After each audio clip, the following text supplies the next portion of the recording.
Praise the Lord. Good evening. How are you all doing? I hope you all are fine and taking good care, staying at home. Today, in this daily devotion, I would like to speak about the importance of unity in the church body. So, according to Ephesians 4, chapter 1 to 3, in this chapter, in this verse, Paul tells us about the unity which is very important in a church body. Paul tells us that in order to walk worthy of our calling in Christ Jesus, members of the church body must work diligently to keep the spirit of peace which holds us together. Why? Why is the unity of the church such a major doctrinal concern for Paul? If it is work, and especially if it is a work in need of diligence, then there must be something larger at stake. When unity in the church is failing, why is unity important in the church body?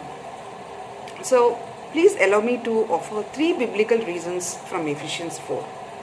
The first one is unity of the church body testifies to the unity of Godhead. One Spirit, one Lord, one God, and Father of all.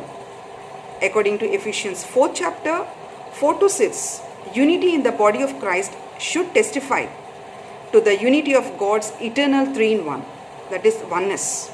God is one.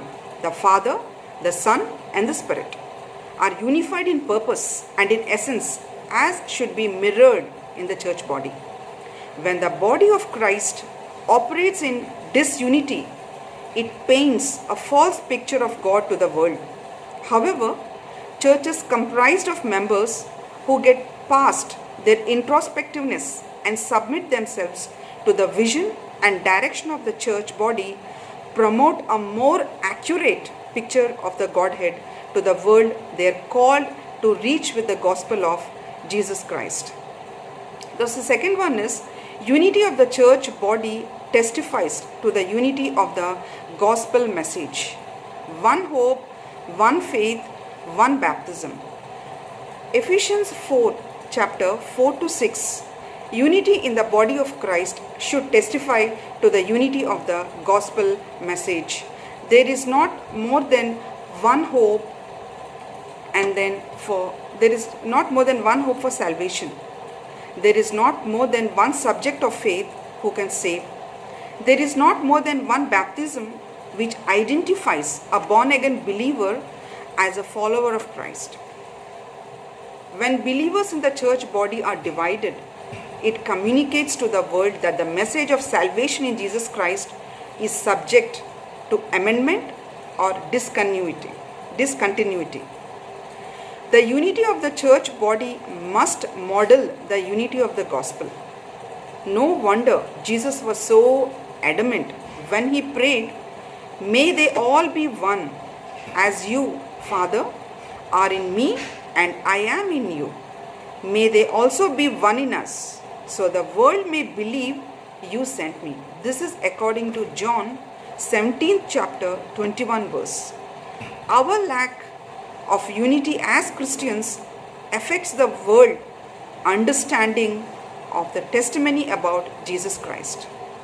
The third point I would like to say is unity of the church body affects the church's ability to be productive for the kingdom of God. There is one body, according to Ephesians 4:4. Imagine one body, but it is one head and two bodies. Two bodies who disagree over the direction the head is revealing to go in which way it is leading them. One body pulling south and the other body pulling north. The result is embarrassing, counterproductive, pointless, directionless. Such is the church who is divided. The head, Jesus Christ, reveals direction through the hierarchy of leadership. He has called into position when parts of the body refuse to follow the revealed direction of the head. The result is always catastrophic.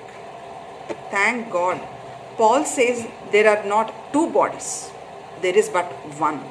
The body of Christ must work together to follow the direction of God's instituted leadership. Where the head turns, the body follows. Where the leadership directs, the church body follows. Anything else negatively affects the church's ability to be productive for the kingdom of God. In a church age infected by the cancerous plight of introspective, preference and tradition-driven faith, the body of Christ is in grave danger of misrepresenting God to the world. Now, we must be diligent to keep the spirit of peace that binds us. Otherwise, we risk painting false picture of the Godhead, the gospel message, and the nature and productiveness of Christ's mission through the church. Now, I just want to say I'm so honored and blessed to be part of the church, the CCC, who is unified in essence and purpose. I would like to say Psalms 133:1 says, "How good and pleasant it is when God's people live together in unity." This is a wonderful verse which we all have to practice, like one body in Christ. So I would like to end this by saying, let's all practice progressive steps towards unity. And I would like to close this with a small prayer. Thank you, Lord Jesus, for this wonderful time you gave to each one of us, Lord. Help us, Lord Jesus, Father, that we all, as a church, we will be in unity to bring glory to you. And we will be heading towards your kingdom to live in harmony, in peace. In Jesus' name I pray. Amen. Thank you.